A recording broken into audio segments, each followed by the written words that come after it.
সপ্তাহের মধ্যে যত দিন রয়েছে তার মধ্যে সবচেয়ে উত্তম দিন হচ্ছে শুক্রবার, জুমার দিন।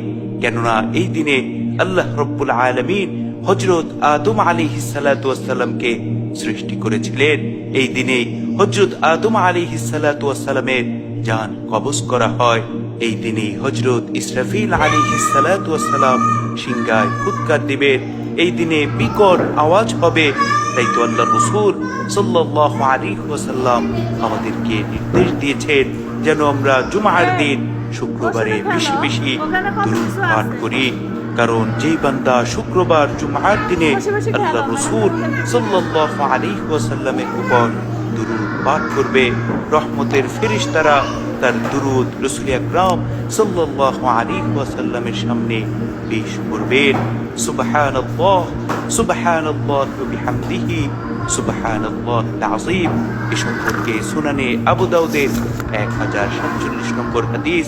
আল্লাহ রাসূলের প্রিয় সাহাবী হযরত আউস ইবনে আউস রাদিয়াল্লাহু আনহু বর্ণনা করেন, রাসূল আকরাম সাল্লাল্লাহু আলাইহি ওয়াসাল্লাম ইরশাদ করেছেন, ইন্না মিন আফদালি আইয়ামিকুম ইয়াউমাল জুমআ, তোমাদের দিনসমূহের মধ্যে সর্বোত্তম দিন হলো জুমার দিন। ফিহি খুলিকা আদম, এই দিনে হযরত আদম আলাইহিস সালাতু ওয়াস সালামকে সৃষ্টি করা হয়। ওয়া ফিহি কুবিদা, এবং এই দিনেই তার জান কবজ করা হয়। ওয়া ফিহি নাফখা, এবং এই দিনেই সিংহায় ফুৎকার দেয়া হবে। ওয়া ফিহি সাকা, এবং এই দিনেই বিকট আওয়াজ হবে।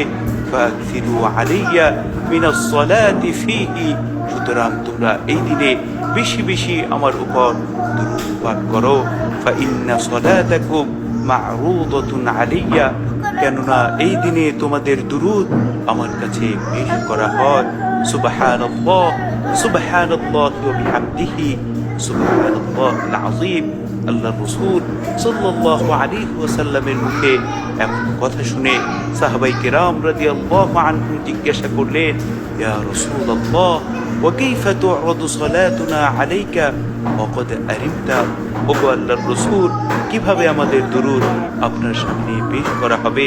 আপনি তো মাটির সাথে মিশে যাবেন।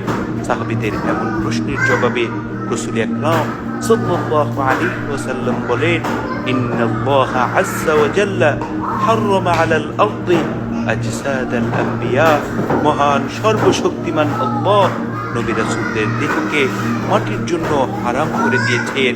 নবী রাসূলদের দেহকে মাটি কোনো ক্ষতি করতে পারবে না, অর্থাৎ নবী রাসূলদের দেহ যেমন ছিল তেমন থাকবে। সুবহানাল্লাহ সুবহানাল্লাহি ওয়া বিহামদিহি সুবহানাল্লাহিল আযীম। এজন্য আমাদের প্রত্যেকের উচিত হচ্ছে জুমার দিন বেশি বেশি আল্লাহ রাসূল সাল্লাল্লাহু আলাইহি ওয়াসাল্লামের উপর দুরূদ পাঠ করা। আল্লাহ রব্বুল আলামিন আমাদের প্রত্যেককে রাসূল আকরাম সাল্লাল্লাহু আলাইহি ওয়াসাল্লামের উপর বেশি বেশি দুরূদ পাঠ করার